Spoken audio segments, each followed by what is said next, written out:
Iran mesti dihancurkan. Kenapa? Sebab dia antara negara kuat yang pertahankan Masjid Al-Aqsa. Dia Syiah.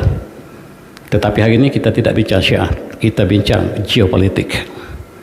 Kita membincang geopolitik, dan kebetulan Iran yang Syiah ini pertahankan Masjid Al-Aqsa.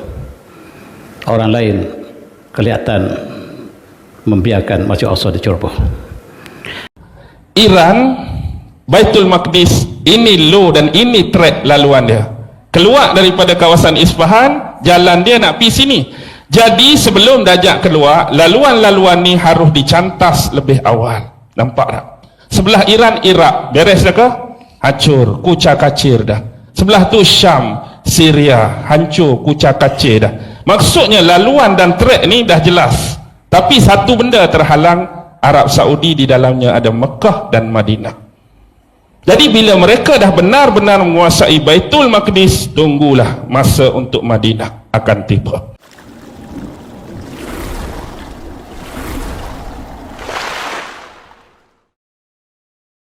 Bismillahirrahmanirrahim. Satu benda aja. Bila hari itu Donald Trump umumkan tentang penguasaan terhadap Baitul Maqdis atau Jerusalem, sebelum ni nampak tak kita permainan-permainan dan agenda-agenda yang berlaku sebenarnya untuk melorongkan satu track. Ni pandangan saya dan pengamatan saya.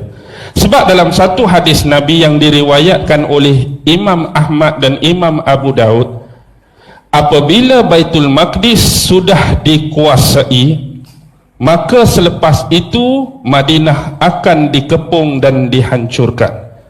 Dan selepas Madinah dikepung dan dihancurkan, akan berlaku pertempuran yang besar. Selepas pertempuran yang besar akan berlaku penaklukan Konstantinopel. Dan bila berlaku penaklukan Konstantinopel, masa untuk Dajjal keluar sudah tiba. Kita tengok step ada 5 tadi.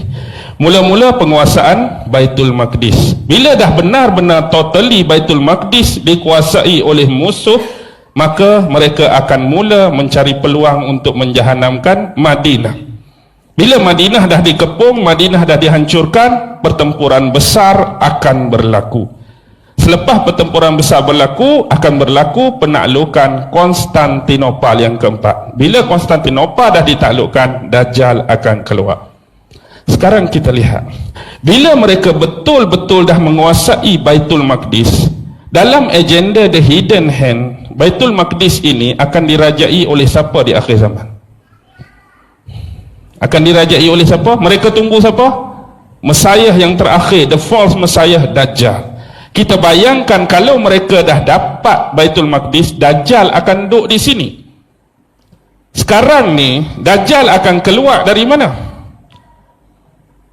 Dajjal akan keluar dari bumi Isfahan, dan di belakangnya ada 70,000 Yahudi yang memakai toya lisah. Isfahan di mana? Iran, Baitul Maqdis, ini low dan ini track laluan dia. Keluar daripada kawasan Isfahan, jalan dia nak pergi sini. Jadi sebelum Dajjal keluar, laluan-laluan ni harus dicantas lebih awal. Nampak tak? Sebelah Iran, Iraq, beres dah ke? Hancur, kucak-kacir dah. Sebelah tu Syam, Syria, hancur, kucak-kacir dah. Maksudnya laluan dan track ni dah jelas. Tapi satu benda terhalang, Arab Saudi di dalamnya ada Mekah dan Madinah. Jadi bila mereka dah benar-benar menguasai Baitul Maqdis, tunggulah masa untuk Madinah akan tiba. Sebab sekarang di atas gunung bergaram, Jabal Habsyi, sudah ada apa? Yang kita katakan sebagai istana Dajjal. Dia tak boleh masuk. Dia tak boleh masuk ke bumi Madinah. Tetapi juga Rasulullah menyebut bahawa satu masa, ingat tak hadis tentang ketukkan kaki Dajjal 3 kali tu? Bila Dajjal ketuk kaki dia, akan keluarlah manusia-manusia yang dikatakan bersifat munafik, walaupun daripada dalam bumi Madinah. Ketukan yang kedua akan keluar lagi lelaki-laki dan perempuan. Ketukan yang ketiga keluar lagi. Yang tinggal yang betul-betul beriman saja. Walaupun kita rasa safe di situ, selamat di situ, tapi kalau yang kita tu ada bermasalah, kita juga akan terkeluar dan menjadi pengikut-pengikut Dajjal. Jadi bila mereka dah menguasai Madinah, automatik laluan ni makin senang. Terus saja, lalu ke Iraq, lalu ke Syam, lalu ke Arab Saudi, terus ke Israel. Anda nampak tak benda ni? Jadi permainan yang dibawa ialah Wahabi vs Syiah. Orang hak lawan Wahabi akan dituduh Syiah, orang hak lawan Syiah dituduh Wahabi. Kita hak duduk tengah ni yang kena ya? Lawan hak ni, oh Syiah kena, lawan hak ni kita kena Wahabi. Ni je permainan. Sebab tu bila mula-mula mereka umumkan penguasaan Baitul Maqdis oleh Donald Trump, ada ura-ura bahawa dua negara Arab besar akan bertarung, akan berperang, iaitu Arab Saudi dengan Iran. Apa tujuan dia? Fahamlah, ikut law dan threat tadi.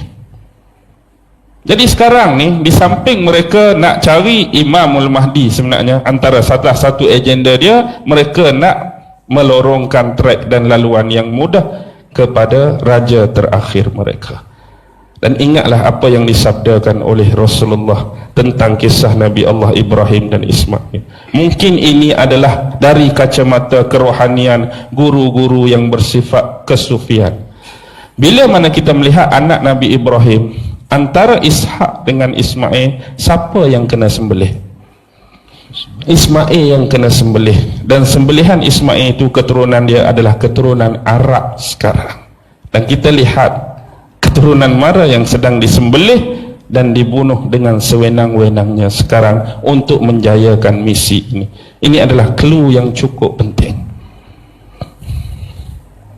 Jadi Arab akan dimusnahkan, Arab akan dibinasakan, Arab akan dibonekakan, Arab akan dicaturkan. Dan Allah juga ada perkiraan dan perancangan sendiri. Maksudnya konsep akhir zaman kita tidak akan lengkap tanpa kita membicarakan tentang isu Dajjal, tak akan lengkap bila tak membicarakan tentang Ya'juj Ma'juj, tak akan lengkap tanpa membicarakan Imam Mahdi, tak akan lengkap tanpa membicarakan turunnya Nabi Allah Isa alaihi salam. Dan ini adalah percaturan-percaturan akhir zaman. Tetapi kenapa dalam lafaz-lafaz hadis selalunya ada kekeliruan dan kesamaran? Sememangnya itulah sifat hadis-hadis dan rahsia akhir zaman. Kalau ditiun dengan mudah, senang tak? Imam Mahdi akan keluar, nama dia Bukhari bin Yusuf, nombor 17, Kampung Sungai Rusa, Pulau Pinang. Senang tak orang nak cari?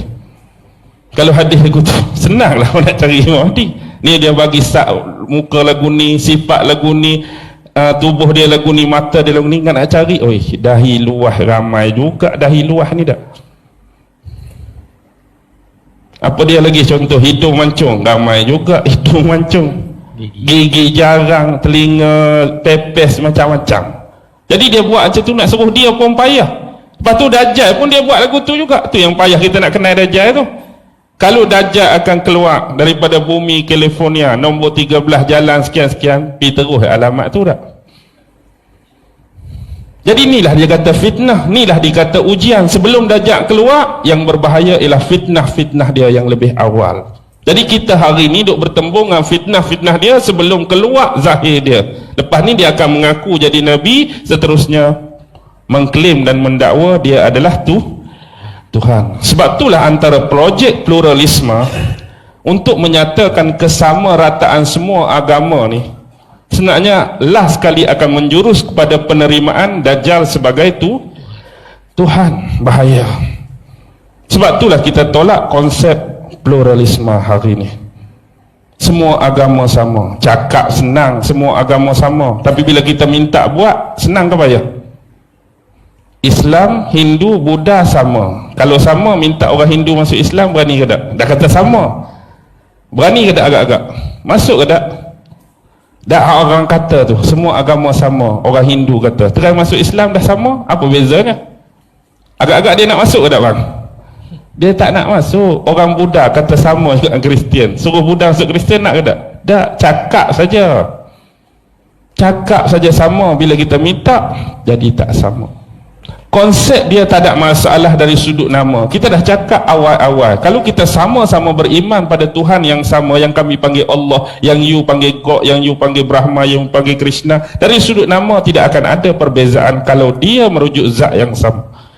tetapi isunya ialah bentuk ibadat, bentuk pengabdian, bentuk penyembahan. Dari sudut logik takkan ada Tuhan yang sama. Nak dari sudut penerimaan ibadat, ritual dan sembahan pada dia berbeza.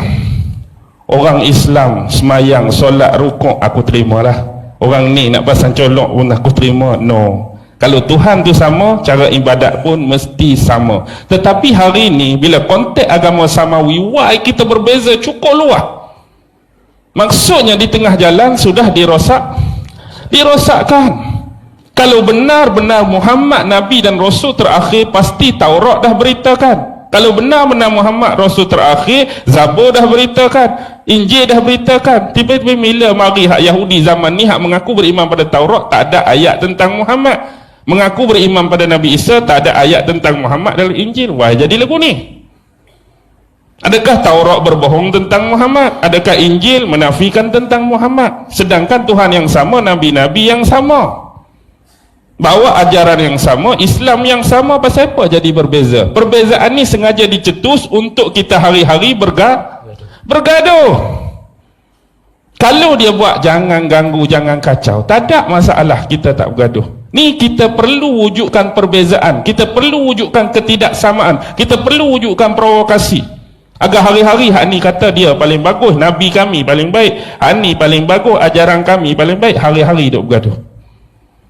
Sebenarnya hak tolong bergaduhkan kita ni hak tak ada agama pun. Dia yang nak menggaduhkan kita atas isu agama, isu aliran, isu parti, isu puak, isu kumpulan. Sampai hari ni pun kita duk terkekang dengan sistem ni, duk bergaduh hari-hari. Hak duk relax geng-geng dia lah, hak duk kau untung tak? Faham ke tak ni? Ha? Jerkah sikit nak pukul 11 ni, kok tidur tak? Boleh faham lah? Alhamdulillah. Jadi saya harap saya akhiri pada malam ni, sebelum saya bagi rumusan bagi Kak Ustaz Rijal lah rumusan malam ni. Jadi saya harap kita semua hadirin hadirat dapat memahami dengan baik tentang tajuk kita, tema yang kita angkat dan kita canang ni tersurat dan tersirat. Apa yang baik datang daripada Allah, yang lemah dan kurang datang daripada diri saya sendiri. Wabillahi taufiq wal hidayah. Wassalamualaikum warahmatullahi taala wabarakatuh.